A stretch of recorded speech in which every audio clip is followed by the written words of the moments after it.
dans quelle mesure est-ce que tes forces et tes faiblesses sont le revers d'une même pièce? Donc je vais donner des exemples simples si tu veux. Pour moi, clairement, ma force, ce qui fait aujourd'hui que mon contenu fonctionne et que mon business fonctionne, c'est l'analyse, la capacité à prendre un truc et aller vraiment profond et à probablement y passer plus de temps que d'autres sont prêts à passer et vraiment creuser le truc et à la fin en synthétiser quelque chose qui est Qui est voilà, valuable. une distillation en fait de beaucoup de temps où j'ai passé à réfléchir, ce qui fait au final un Ouais. produit, tu vois, très assez léché. Et ça, c'est vraiment la force que moi j'ai, le truc où je suis bon et qui m'a pris un peu de temps d'ailleurs à trouver. Le revers de la pièce de ça, effectivement, c'est d'abord que ça peut être compliqué pour moi, par exemple, de gérer plusieurs projets en parallèle parce que j'ai besoin d'être concentré sur un truc. Ça peut être que j'ai tendance à suranalyser les trucs. Mettons là, on est début 2018 au moment où on enregistre ça, donc j'ai fait récemment mon bilan de l'année et j'ai été lire mes notes. Donc moi, j'ai tout un système de planification, de plans sur la semaine, etc. Qui fait qu'en fait, j'ai beaucoup d'archives de ce que j'ai fait pendant l'année. Et tu peux voir que fin janvier, j'avais une idée de produit, mais j'étais pas sûr, j'analysais, je réfléchissais, etc. Ça m'a pris en août pour le lancer. Bon, j'avais d'autres trucs en cours, etc. J'avais pas le temps de le faire.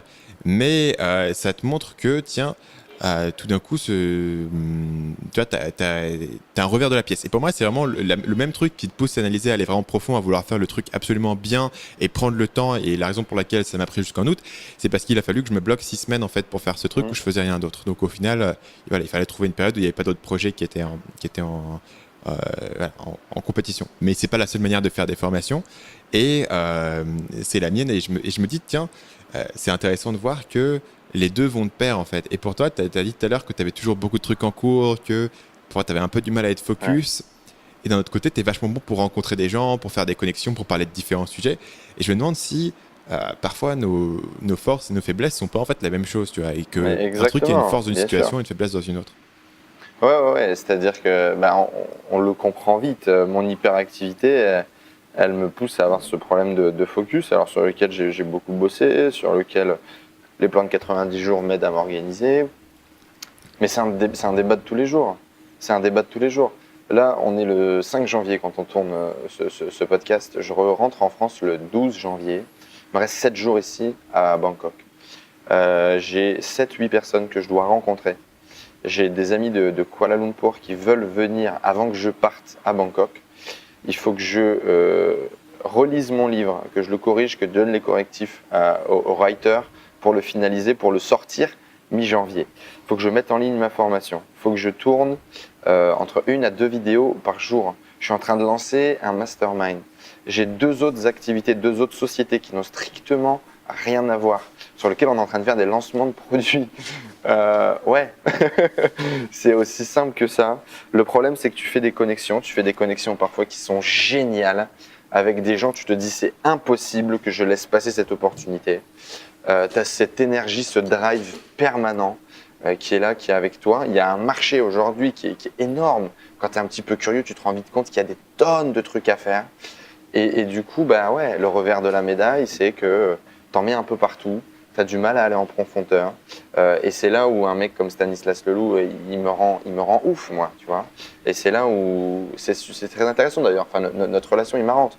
Je pense qu'on s'aime pour nos opposés. On s'aime pour ce qu'on n'a pas, ce qui est chez l'autre, tu vois. C'est clairement ça. Ouais. Et effectivement, moi, à chaque fois que je te rencontre, notamment, tu vois, tout à l'heure, tu parlais de qu'est-ce que tu tires des rencontres que tu fais. À chaque fois que je te rencontre, je souffle et je me dis, OK, ça, c'est super important. Ça, c'est vraiment le truc qu'il ne faut pas rater. Donc maintenant, tu vas arrêter un petit peu et tu vas travailler un peu plus comme Stanislas Leloup. C'est-à-dire qu'il y a des matins où je me levais et je me dis, là, il faut que je fasse 5% comme Stanislas Leloup et ça sera déjà bien pour un Enzo Honoré. Tu vois. Et, et c'est Ouais. ça. Et c'est ça. Donc effectivement, les deux faces de la même pièce. C'est compliqué à gérer. Je m'en suis longtemps voulu. Je me suis longtemps mis des bâtons dans les roues. Je pense que le jour où tu commences à t'accepter pleinement, aujourd'hui, enfin hier soir, là, on vient de faire un pré-lancement sur le mastermind. Le mastermind, je commence vraiment à valoriser mes vraies forces, qui sont le connector, qui sont le mec qui a la pêche et qui partage de l'énergie. Voilà, quand tu commences à jouer sur tes forces, eh ben, tu vois que tu as des résultats qui sont en conséquence. Il faut l'accepter et il faut foncer, quoi. Salut, c'est Stan, j'espère que vous avez apprécié cet extrait du podcast Marketing Mania. Bien sûr, vous pouvez retrouver l'ensemble des épisodes du podcast, y compris les instructions sur comment vous abonner sur l'application Apple Podcast ou sur votre téléphone Android en vous rendant sur mon site à l'adresse marketingmania.fr/podcast. Je vous ai mis le lien dans la description de cette vidéo.